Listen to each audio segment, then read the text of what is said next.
Coming up on this episode of One-on-One Sports. We discuss the implications of Maria Sharapova and Johnny Manziel's recent fall from grace. Plus, our baseball experts bring you our first MLB segment of the year, and our NBA analysts debate the best draft class of all time. All that and so much more. And it all starts right now.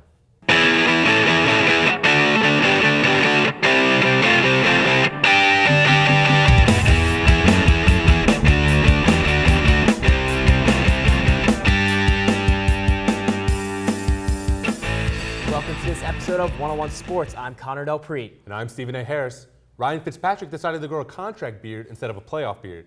But in the meantime, here's your starting five.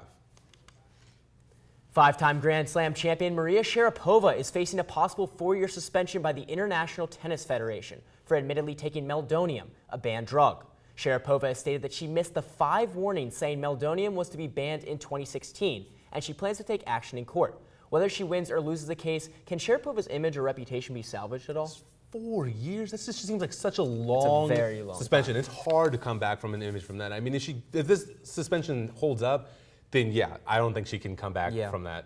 Firstly, I think Maria Sharapova has never had a stellar image among her peers. I know a lot of people in the tennis world weren't a big fan of her in the first place. But I think if she doesn't win this appeal, her rep is done. In individual sports, people move on from big name players. Look at Tiger Woods, who was gone for less than a year, and look at what his reputation's at. And tennis is the same way. Sharapova being gone for 4 years when she's in her prime right now is only going to turn fans off. And we talked about it last week when we were talking about Conor McGregor and Holly Holmes. I mean, we saw Ronda Rousey lost, and she was relevant for about a week or two, and then she disappeared, and she's trying to come back into relevancy. Yep, so more of the same here. 4 years, it's hard to come back from that. Absolutely. After another Money Manziel of a season, former Cleveland Brown quarterback Johnny Manziel is now officially a free agent after being released by his former team. In the wake of this decision, many NFL executives and scouts believe that drafting Manziel set the Browns back at least 2 or 3 years. They also agree that Manziel should go down as the second worst draft pick of all time. So Connor, is this the last time we've seen Money Manziel, Johnny Football, take the field? I don't think so, but it's contingent on his offseason. Let's be frank here. Johnny Manziel has never helped himself at all with this question in whether he will play again. He's continually disobeyed his teammates. He's disobeyed the coaches. So that's not clearly helping him. But I think we've seen in the NFL that if a player is talented enough, a team will pick him up. And Johnny Manziel may be seen in some people's eyes, the Dallas Cowboys, that he might be talented enough. So if he has a good offseason, goes to rehab, we might see him back. I was just going to go ahead and say the blanket statement because you said it yourself. Johnny Manziel has never helped himself. So I'm going to go ahead and say Johnny Manziel has played his last game in the NFL. Really? Even the Dallas Cowboys have recently come out and say that they're kind of hesitant on Johnny Manziel. And if you got the Dallas Cowboys, the team that signed Greg Hardy, a little bit worried about signing you, then that should be a giant red flag. But a guy with that kind of talent is going to go somewhere in this league, I think, at some point. All right, we'll see. We'll see.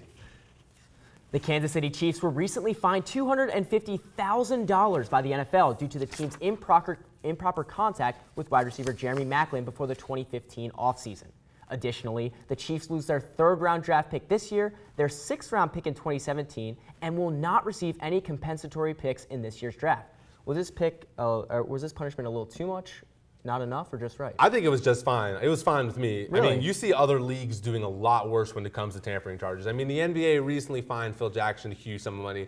The NBA constantly is taking out draft picks, and they're taking 1st-round picks, and they're fining these people and taking away cap space from these teams because of these tampering charges. So this is nothing compared to what it could have been. We're looking at specifically the NFL. The NFL's precedent is nowhere near the harsh punishment that this was. The Chiefs were involved in a similar scenario 5 years ago. The Lions had improper contact with one of their safeties, and they lost a 7th-round pick, and that's it. And the Chiefs lose a 7th-round pick, a 3rd-round pick, and lose a lot of money. I think this is another example of the NFL just putting out an arbitrary, here's a pick there, here's a pick there, give us this. I think the NFL's trying to raise their precedent, and they should, because right now they're so weak on tampering charges. Taking away a 7th-round pick never makes a team anyway, or rarely does unless it's Marquise Colston. I think this is exactly what the NFL should have done, and it should have done it to toughen up their image. All right. Recently, New York Yankee Hall of Fame pitcher Goose Gossage decided to make his feelings known about the current state of the MLB. Gossage first took a public shot at right fielder Jose Bautista, calling him a disgrace for his overzealous bat flip during the Blue Jays playoff run last year. He also called out the current state of baseball, saying that nerds are ruining the game. So, Connor, how would you define the current state of the MLB? Do you agree with Mr. Gossage or no? No, this man is certifiably insane. He absolutely is. He makes these grandiose statements with little thought about the contradictions he makes. Okay, and he's angry that pitchers can't throw inside, but players aren't allowed to bat flip for being happy for hitting a home run off that same pitcher, and it's unsportsmanlike for there to be a bat flip, but it's not unsportsmanlike for a manager to come out and kick dirt all over the umpire? See, we see guys like this all the time who make these overzealous statements and make these big, grand statements, and they're a little bit crazy. I think the thing we need to realize is that underneath the point is that, or underneath all of this crazy, there is a point in there. And I think, that bat flip was a little intense. He just hurled the bat. Bat flipping's already kind of a little bit questionable for me. And the way Jose Bautista does it, especially with the just blatant disregard for the constant warnings the MLB says. Certainly not to the degree Gossage said. I think he has a point underneath all the crazy. Maybe. Besides the days that Oreos were on the snack table after church, Selection Sunday has always been a great way for NCAA sports fans to relax before a new week begins, and this Sunday was no different. But that doesn't mean there wasn't a fair share of controversy. ESPN bracketology expert Joe Lunardi has come out saying the selection committee got many things wrong this time. Did the selection committee get it right this year? Perfect. I'm totally on board with the perfect. committee this year. I know the big controversy is that Kentucky got a lower seed than Texas A&M, even though Kentucky won. But if you look, Texas A&M was the better team for much of the season. I mean, that took an overtime game to beat them, and Kentucky still barely squeaked out a win. And if you look at it, Texas A&M got a higher seed in a weaker bracket, so it's very similar. That's only that's only one argument you can make. You have to look at the rest of the bracket. Michigan State looked like the second best team the entire year. They survived without Denzel Valentine, something that not many number one seeds in this year's bracket could say for themselves, surviving without a star player. Monmouth, another team that didn't get into the NCAA tournament. They beat UCLA, they beat Georgetown, they beat USC. Is the one place I'll give you where they could have gotten that. That's the one place I'll give. I'm not saying Syracuse. I don't think Syracuse. One of the lowest rated RPI Syracuse, teams. LSU, Monmouth. I'm good with them being out. I'll soften and say I see your point with Monmouth, but I think the committee got it right this year. I think Oregon definitely deserved that number one. There's never someone guessing a perfect bracket, just like there will never be a perfect bracket selection committee. So we'll just hold to agree to disagree. Agree to disagree. How about that?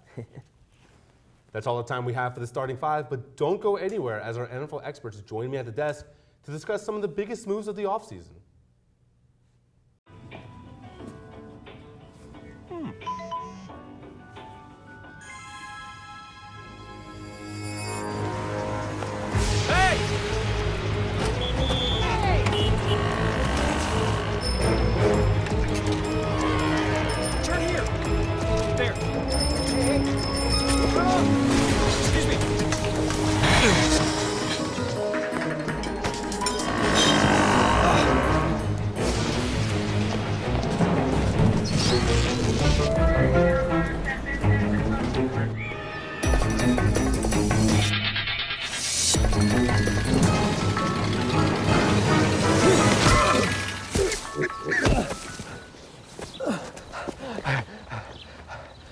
So, same time next week?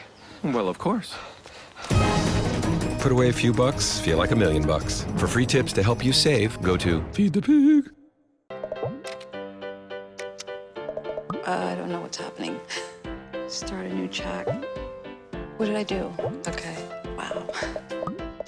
That is so weird. Hey!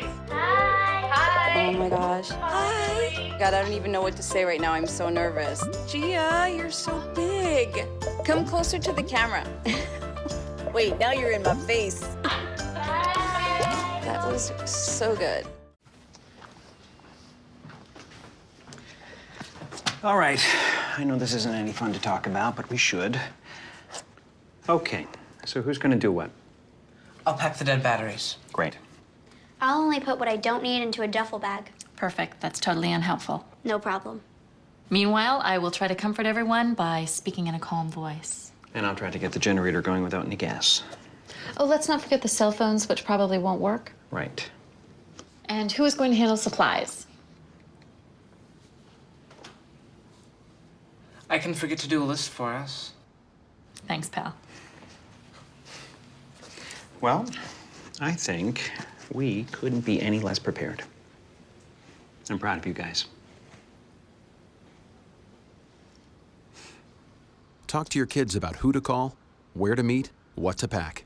Visit ready.gov/kids for tips and information.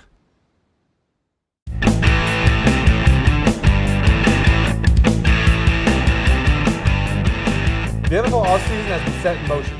Already we've seen some trick plays run by free agents. I'm here with Alex Safori and Rajat Agrawal, and they're going to break down some of their biggest moves of the offseason. So Rajat, I'm going to start to you. I'm going to throw it your way. Tell me the most overrated signing so far. I think for me, I would have to go with Janoris Jenkins with the Giants. A good player, but overrated in what they paid him. They paid him 5 years, $62.6 million. First of all, that is one of the elite contracts for his position at cornerback. His stats don't back it up. I mean, he's given up the third most touchdowns since 2012, third most yards, and the biggest thing is he gets lazy toward the end of games. Yeah, he's been a very inconsistent player, I think, for St. Louis over the years. And I'm going to go with another New York Giants signee, actually. They're spending a lot of money this year.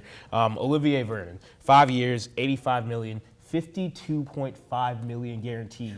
You know who that's slightly more than? J.J. Watt. They're paying this guy to be a superstar. I mean, you're talking about the best defensive player in the NFL. They're paying him for the player they want him to be, not the player he is. And I think that's how you end up, releasing players, having to restructure contracts, all that, and all the those thing cap with Jenkins is that when you get a star player, what they're paying him, star value, you want him to be able to hold his end of the field. He needs help. In single coverage since 2012, he needs a safety or a cornerback to come and help him out. You can't pay a guy who needs help on the field. Yeah. The Giants have all sorts of holes all over that defense. So, I see why they're doing it, but it's too much. Starting to sound to me like the Giants are spending a little too much Giants money. And all I need about Janoris Jenkins is that one meme going around the internet of him covering Dez Bryant. Covering Dez Bryant. But as I'm going to come to you next, we're talking about overrated. Let me hear an underrated signing. I'm going to go with Chris Hogan. Not too much noise was made over it. Pats offered him as a restricted free agent on the offer sheet, signed him, and the Pats have had those well-chronicled issues with depth of wide receiver. Signed Brandon LaFell a couple years ago. He had an off year last year, got cut. I mean, Julian Edelman goes out, and the offense sort of struggles. But, I mean, with Chris Hogan, we're talking about Mr. 7-Eleven, on Hard Knocks a few years back. Guy's a great route runner, always open. And I think he's really going to thrive because a lot of great route runners thrive in that Patriots. Yeah. That's one thing the Patriots love is their white wide receivers. Moving on. And moving on to what we got. And I think the Patriots do a great job with their signings. So they do have a lot of sleeper guys who come in and make impacts. I'm going with Malik Jackson. Jacksonville, I think a great steal from Denver. They steal Julius Thomas from Denver just a year ago. So Jacksonville's spending a lot of money this year. They're spending a lot of money getting the star prominent players. Now Malik Jackson did get a lot of attention after the Super Bowl. Obviously a fantastic Super Bowl. 14 tackles. He had that touchdown strip sack. This guy is really emerging into a new player right now, I think. And to get someone who's on the prime, on his way up, is a huge deal for Jacksonville. Yeah, I think he's going to be huge for that Jacksonville defense, which, if they shore that up, look out for the Jags the next couple of years. I mean, they're making moves. That offense was kind of prolific last year, actually. The Jags are definitely making some moves. I mean, they just signed Calvin Beachum not just maybe a few minutes ago. But it's hard to call Malik Jackson underrated because he's gotten a lot of hype this year. But we'll go one more. We're starting with the guys who are still left on the market. Who's your most interesting free agent left? James Laurinaitis for sure. This guy, I know the first thing you're going to say is that he's old. He's going to be 30 years this next season. This guy is a stud. Started every game in the 7 years with St. Louis. He over 100 tackles in each season. Any young team, any young defense could easily put him in there in linebacker, give a veteran presence. I mean, the Falcons could use him. The Cardinals could use him. Yeah. He would drastically change a team, and I don't know how he's still out there. He's still got game. Could be definitely a very good veteran leader for a team. I'm going to go with RG3. Quarterback, most important position in the NFL, and obviously he's a really polarizing player. But teams have needs: Jets, the Rams, even the Broncos as well. And I think we all saw what he did in college in his rookie year, all that potential, sort of toxic relationship with management there in Washington, got driven out. But I think he has a chance to be a really good player going forward. Given the right situation, good health, maybe some consistency, because he never really had the same offensive coordinator for several years or a consistent defense there. The only thing, though, I think that RG3 has had a history of problems, and Laurinaitis has had none. So that's why I would be more. I think that's the thing. He said it himself. RG3 is the most polarizing figure still on the market. But it's true, James Laurinaitis still's got some game left. Yeah. That's all the time we have for the old pigskin. But stay tuned as Connor takes a trip to Florida for a little spring training. Welcome back. Spring training has been underway for a few weeks now, so it's time to dive back into baseball with our experts Elizabeth Benjamin and Evan Piercy. Some of these people we are about to talk about were using spring training to make their case for a roster spot last year. So we're now going to revisit some of these names and their potential for this year. So let's start with the NL Rookie of the Year, Chris Bryant. He showed a powerful bat last year, knocking balls out for the Cubs. So is he going to have a sophomore slump, or could we be looking at an MVP season, Elizabeth? I mean, I wouldn't go so far as to say he's going to be an MVP. He is only a second-year player. I do think he is due for a sophomore slump. However, it won't be that dramatic. His predicted WAR for this year is 5.1 compared to 6.0 last year. So that is only a 0.9% decrease, but at the same time, like, I think taking into account that it's only natural for him to have a sophomore slump, he'll still be fine.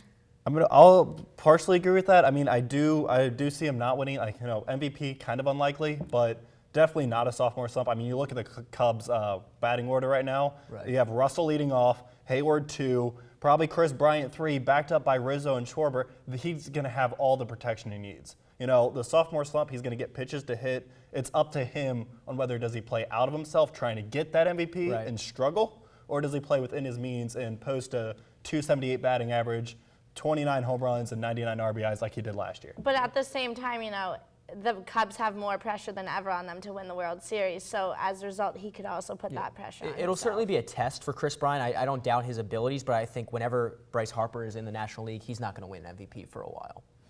So moving on, AL Rookie of the Year, Carlos Correa had a great season with the Astros. So is he poised for a big step forward or a big step back? I mean, Carlos Correa, probably one of the best prospects and athletes I've seen come up. Best rookie by far last year. He's an easy 5-tool player with his power, speed, glove, everything. He's definitely poised to take off next year.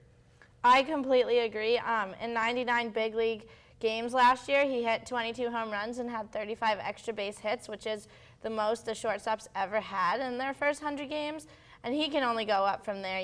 Granted, he only did play 100 games. He's probably going to play definitely more this season. I mean, he's right now going in. He's starting shortstop for the Houston Astros, who's made the playoffs last year, looking this year to actually win the West. I mean, last year they had it for the majority of the year, but then lost in the end. Carlos Correa is certainly a bright spot in an already stacked Astros lineup from what we saw last year. So moving on to LA here with the Dodgers, they're going to look to switch things up at shortstop. They're calling up Corey Seager, who's originally a third baseman, but do you think he can make the transition to shortstop? I definitely do. He's played the majority of his MLB season at shortstop already. While he is tall for a shortstop at 6'4", he's clearly proven that he can play there.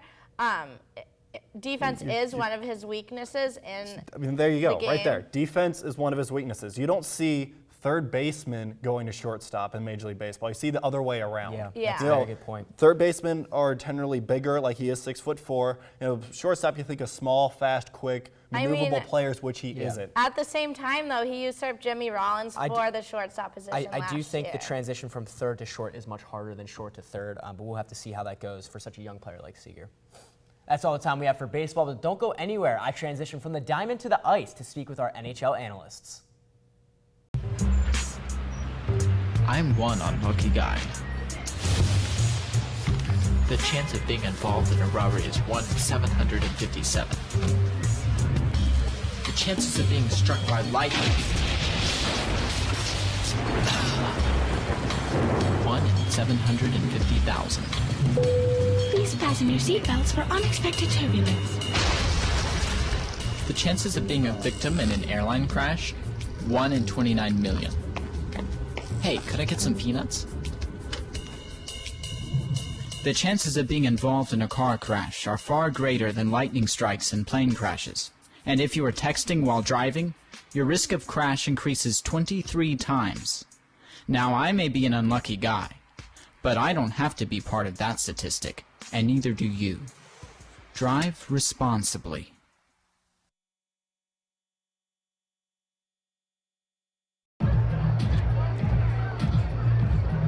If you drive buzzed, it could cost you around $10,000. You'll face major legal fees, major fines, and steep insurance penalties. You could lose everything. Buzzed, busted, and broke. Because buzz driving is drunk driving. Wow, these are really good. You act surprised.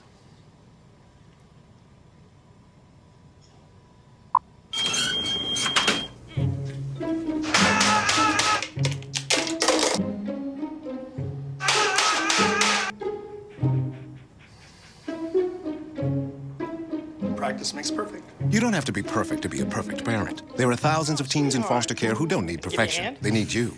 No thanks, Dad. I got it. Okay. I'm gonna go fix the lamp in your room. You don't have to be perfect to be a perfect parent. There are thousands of children in foster care who will take you just as you are.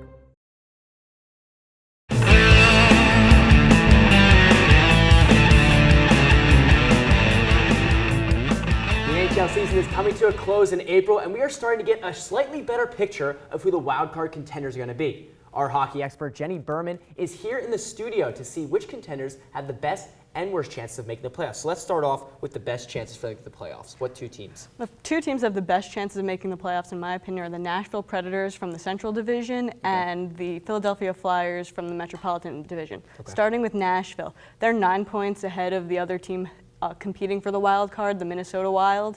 So they really pretty much have this in the bag. They have a pretty easy schedule going down the line. And even though they've been a little bit underwhelming this year, their goaltending, which is usually their strong point, hasn't been great. They've still managed to be 9 points ahead. They're still definitely in the thick of the race, and they still look like a contender. So no wild card for the Wild. Predators are going to take that one.